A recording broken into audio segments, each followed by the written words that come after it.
बिस्मिल्लाहिर्रहमानिर्रहीम।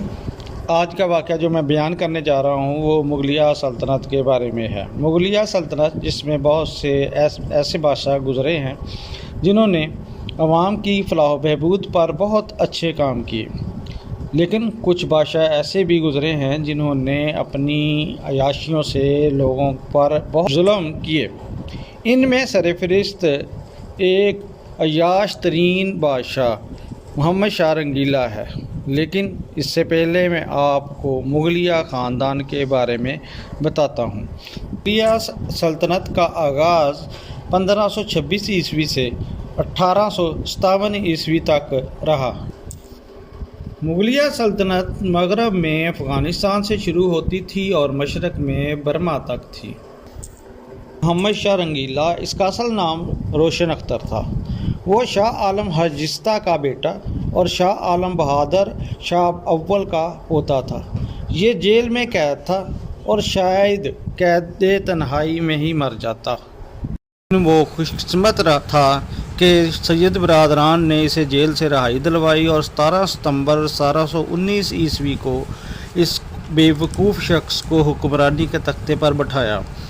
बाहसीयत बादशाह रोशन अख्तर ने अपने लिए जो लक़ब मुंतखब किया वो था नासिरुद्दीन मोहम्मद शाह, मगर तारीख़ के अराक में इस बादशाह को इसकी रंगीन ज़िंदगी की वजह से मोहम्मद शाह रंगीला का नाम लिखा और पढ़ा जाता है। मोहम्मद शाह रंगीला गैर मुतवाज़न ज़हनियत का हामिल था। 24 घंटों में शायद ही किसी ने इसको होश में देखा।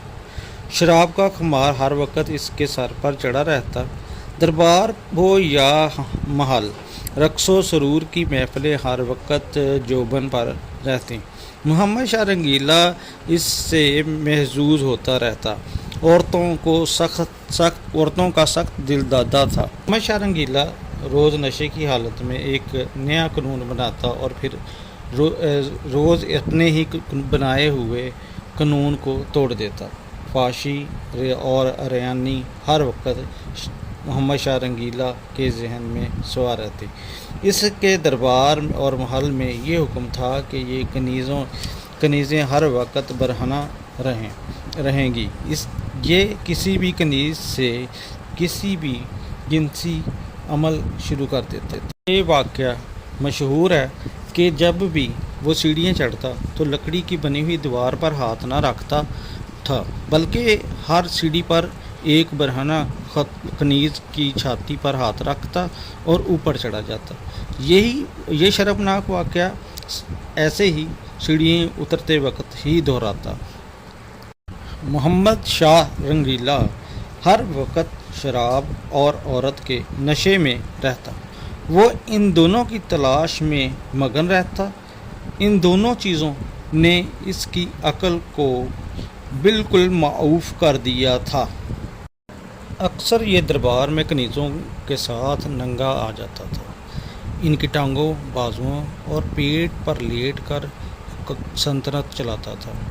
जब इसका दिल करता इर्द गिर्द का माहौल देखे बगैर सरेआम जना करना शुरू कर देता था।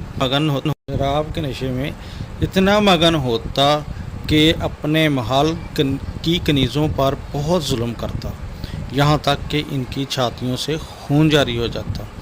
इनकी छातियों को दांत से काटना अपना मामूल बना लिया था, मगर अगर कोई लड़की ऐसा करने से रोकती तो फ़ौरन तलवार निकाल कर इसकी छाती को काट देता था।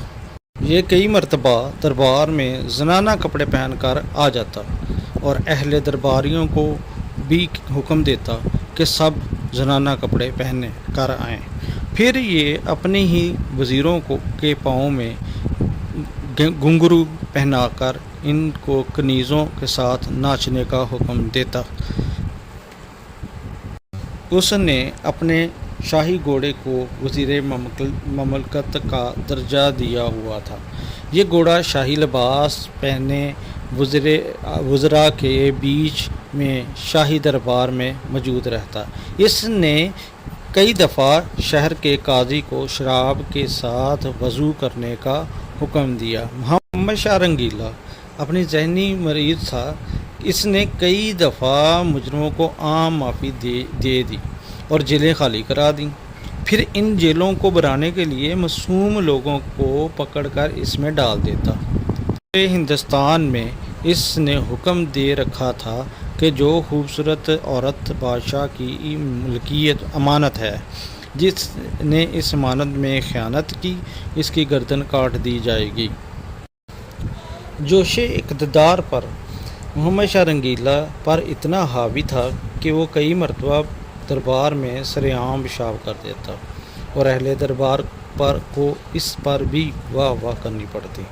صرف اپنی ذاتی جنسی تسکین کے لیے کئی بار وہ محمد شاہ رنگیلا اپنے درباریوں کو برہنہ ہونے کا حکم دیتا. محمد شاہ رنگیلا کی عیاشیوں کی اپنے عروج پر تھیں جب نادر شاہ نے دلی پر حملہ کیا.